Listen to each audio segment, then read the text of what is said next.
Lundi 7 avril 2025, il est 12h30, heure d'Abidjan. Madame, Monsieur, bonjour. Bienvenue sur RTI de Place au sommaire. En Côte d'Ivoire, le congé de maternité passe de 3 à 6 mois pour les travailleuses de la fonction publique. Cette mesure annoncée est-elle un soulagement ou une épine pour les concernés? Vous le saurez dans quelques instants. Et puis au Rwanda, débute ce lundi 7 avril la journée de commémoration du génocide des Tutsis, un moment émouvant pour les rescapés. Une fois de plus, soyez les bienvenus si vous nous prenez en marche. Depuis le 26 février dernier, le congé de maternité de la femme fonctionnaire est passé de 3 à 6 mois. Une mesure qui vise à améliorer les conditions de vie et de travail des femmes de la fonction publique. Toutefois, cette réforme ne concerne pas pour le moment le secteur privé, mais son application suscite déjà de nombreux débats au sein de la population. C'est un dossier que nous proposent Ido Fofana et Kader Bachil. Paralysée après un accouchement par césarienne, Rosine, âgée de 50 ans, a perdu son travail en raison de son état de santé. Elle, qui était conseillère juridique dans une organisation norvégienne et déclarée à la CNPS, Caisse nationale de prévoyance sociale, n'a toujours pas recouvré la santé, 15 ans après la naissance de sa fille unique. Pour Rosine, les congés de maternité doivent être d'une longue durée afin de permettre aux mères salariées de mieux se traiter. C'est la césarienne que j'ai eu ça. J'ai fait un coma. Puis quand je me suis réveillée, je me suis retrouvée paralysée jusqu'à aujourd'hui. Il faut qu'on augmente un peu le nombre de mon congé de maternité là, pour permettre à la femme de bien se rétablir. Selon le Code du travail ivoirien, la femme salariée bénéficie de 14 semaines de congé de maternité, soit 6 semaines avant l'accouchement et 8 semaines après. Des congés jugés insuffisants pour la santé de la mère et de l'enfant, selon des personnes. Flore, mère de 4 enfants, est également salariée. Résidant dans la commune de Yopougon, elle exerce en tant qu'attachée de direction dans la commune de Cocody. La reprise du service 3 mois après son dernier congé de maternité reste un moment de forte pression pour elle. C'est difficile d'allaiter l'enfant jusqu'à 1 an 6 mois dans les conditions de travail. Il arrive souvent qu'il dort après minuit. Donc tout ce temps-là, tu es obligé de rester éveillé. Quand tu arrives au bureau, souvent tu es fatigué, tu as envie de dormir, mais on fait avec. Le bien-être social des femmes reste une priorité pour le gouvernement. Dans le cadre de la réforme du statut général de la fonction publique, selon l'article 104 et 105 du décret numéro 2025-120 du 26 février 2025, le congé de maternité de la femme fonctionnaire passe de 14 à 24 semaines, soit 6 mois. Une bouffée d'oxygène pour les femmes fonctionnaires et agents de l'État. Pour Florence, mère de 4 enfants, dont un bébé de 5 mois, cette nouvelle mesure est un soulagement. J'apprécie vraiment cette initiative-là que le gouvernement a prise parce que ça va nous aider à mieux nous occuper de nos enfants et puis à mieux nous reprendre nous-mêmes les mamans nourrices. Il faut dire que c'est difficile de laisser l'enfant à un bas âge et puis partir au travail. Étant même au travail, peut-être toutes les 2 heures, 3 heures, on appelle pour voir un peu comment ça se passe. Est-ce que l'enfant accepte la nourriture? Parce que la reprise, après le congé de maternité, la reprise est vraiment difficile. La reprise est difficile parce que l'enfant est encore petit, il est fragile. Donc quand tu es au travail, même là, le cœur n'est pas tranquille, le cœur est vraiment, on est stressé. Quant aux hommes fonctionnaires, selon l'article 107, leur congé de paternité est prolongé jusqu'à 1 mois désormais. Mais qu'en pensent ces derniers? Direction le quartier Maroc dans la commune de Yopougon. Williams, fonctionnaire et père de famille, est à nouveau papa. Son épouse a subi une césarienne. Il s'occupe de ses soins.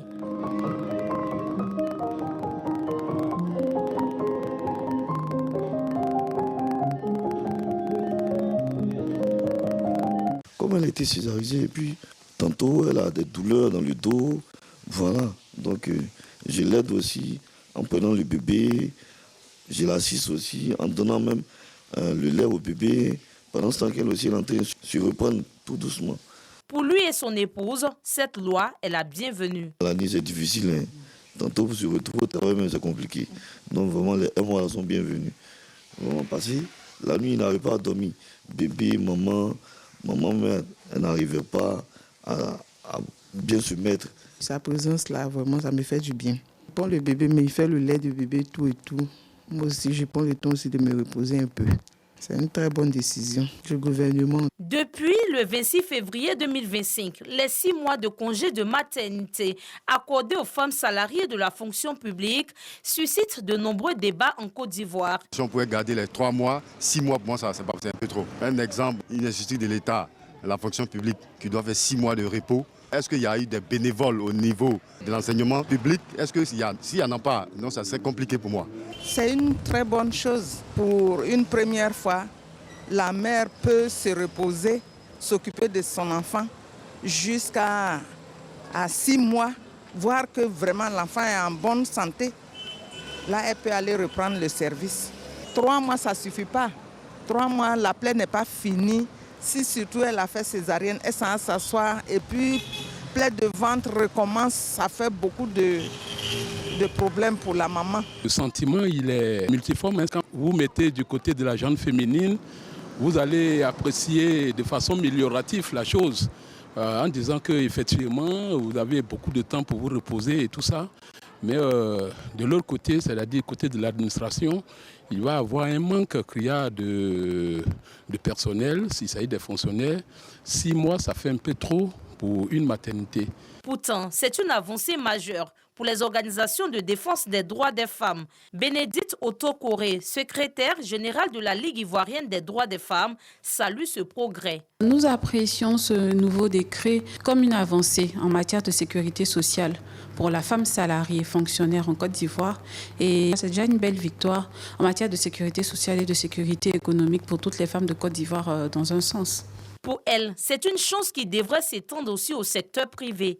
Toute entreprise privée doit normalement être affiliée à la Caisse nationale de prévoyance sociale qui, jusqu'à présent, verse la totalité des indemnités journalières pour la femme qui part en congé de maternité. Donc, je pense qu'au niveau financier et pécuniaire, il n'y a pas de perte pour l'entreprise qui accorde ses congés de maternité à la femme. Je pense que le seul coût que va engendrer le congé de maternité, c'est le coût pour le recrutement de l'intérim. Une entreprise qui est organisée, qui est préparée, prévoit cela à l'avance. Donc, je ne pense pas que pour une entreprise qui est droite dans ses bottes, il puisse avoir de problèmes d'employabilité des femmes.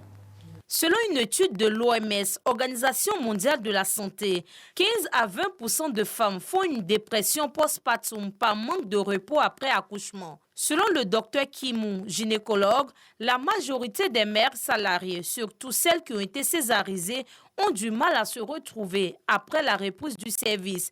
Cette innovation va désormais améliorer leurs conditions de vie, mais surtout de travail. Toutes les femmes ne supportent pas la grossesse de la même façon.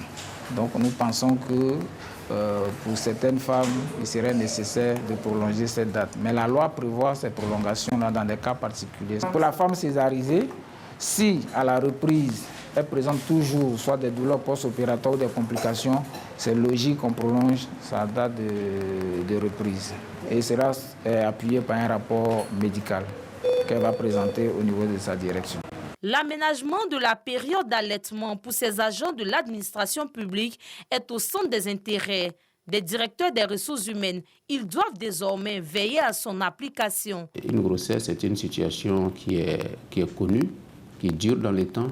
Donc, il laisse donc le temps aux gestionnaires et aux concernés de s'organiser convenablement afin que l'absence prolongée ou pas d'un agent ne puisse pas déstabiliser le fonctionnement normal du service. La période d'allaitement est toujours prévue dans les tests d'une heure. Sur une durée de 1 an, la femme a droit à 1 heure de temps d'allaitement. La création de crèches et garderies au sein des entreprises, des projets bientôt fonctionnels pour un mieux-être pour la mère et l'enfant. Aujourd'hui, il y a des réflexions qui sont menées dans certaines organisations. Je veux parler de la direction générale du Trésor. Le directeur général du Trésor projette, en tout cas très prochainement, de créer des crèches au profit des femmes de la Direction générale du Trésor pour les mettre dans des conditions maximales de concentration au travail. La mise en œuvre de cette réforme va privilégier l'allaitement maternel tel que recommandé par l'OMS. Reste à savoir si cette mesure s'étendra aussi aux femmes du secteur privé.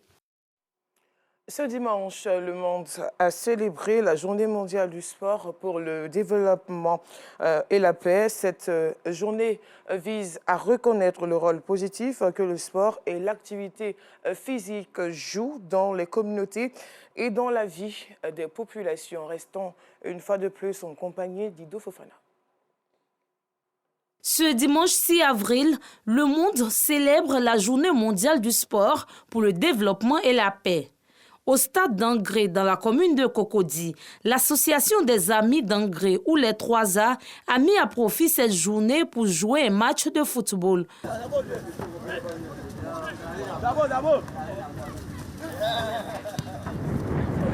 Noël est sexagénaire et coach de cette association. Malgré le poids de l'âge, il est toujours aux côtés de ses jeunes frères. Je les réunis pour les encadrer, pour leur donner des conseils dans le football. Je suis toujours avec eux. Et ils me soutiennent très bien, ils m'aiment beaucoup. Ils m'ont nommé pour cela coach à vie. Cette fédération a formé des élites du football au plan national et international. Elle comprend plusieurs nationalités. L'amour, l'entente et le vivre ensemble, les maîtres mots de la longévité de leur fraternité. Nous sommes un groupe d'amis qui existons depuis 1986. Et donc depuis ces années-là, nous avons développé des sentiments de cohésion, de fraternité et de vie en société. Voilà, nous sommes solidaires et c'est ce qui fait notre fondement.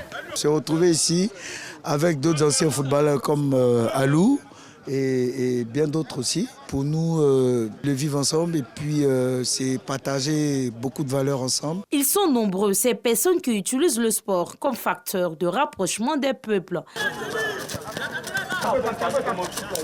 On se retrouve 4 fois dans la semaine pour s'épanouir, pour s'amuser.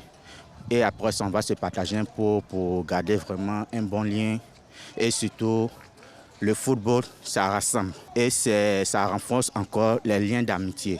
Il y a des Burkinabés, il y a des Ivoiriens, il y a des Ghanéens. On accepte tout le monde. Célébrer tous les 6 avril, la Journée mondiale du sport pour le développement et la paix vise à reconnaître le rôle positif que le sport et l'activité physique jouent dans les communautés.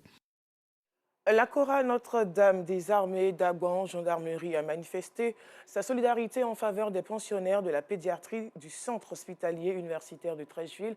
Objectif, procurer la joie de vivre aux tout-petits. Anissette Conan. Agir pour donner le sourire aux pensionnaires de la pédiatrie du CHU de Treichville. C'est l'objectif visé par la chorale Notre-Dame des Armées d'Abouan Gendarmerie qui entend procurer la joie de vivre aux tout-petits. C'est donc parce que nous avons vu que les enfants qui souffrent en ont besoin, qu'aujourd'hui nous avons donné le sourire aux enfants et aux parents. En tant qu'association d'œuvres chrétiennes, c'est important pour nous et ça nous donne la joie. Après réception symbolique des dons, le père Georges Katina est reconnaissant aux donateurs. Je pense que c'est une très bonne chose de venir en aide aux enfants qui sont en pédiatrie, trouver les hommes de bonne volonté qui viennent en aide à ces tout petits-là, ça leur permet d'avoir encore une espérance de vie en plus et surtout de permettre à leurs mamans qui sont souvent désœuvrées de pouvoir s'occuper au mieux de ces tout petits-là. Cette énième action caritative de la chorale Notre-Dame des Armées d'Abouan Gendarmerie est une manière pour les membres d'exprimer à Dieu leur reconnaissance pour les 15 ans d'existence. Dans l'actualité, hors de la Côte d'Ivoire, à présent, au Rwanda, ce lundi 7 avril marque le début des 31e commémorations du génocide perpétré contre les Tutsis en 1994. Des commémorations qui, comme chaque année, vont durer 100 jours pour rendre hommage aux plus de 800 000 victimes des massacres commis. Pour les rescapés, ce moment se prépare en groupe pour surmonter ensemble une période où les souvenirs et traumatismes ressurgissent. Et pour terminer, vent de panique sur les marchés. Les bourses asiatiques plongent ce lundi et les places européennes s'acheminent vers une nouvelle chute face à l'inflexibilité du président américain Donald Trump sur les droits de douane qu'il a imposés au reste du monde.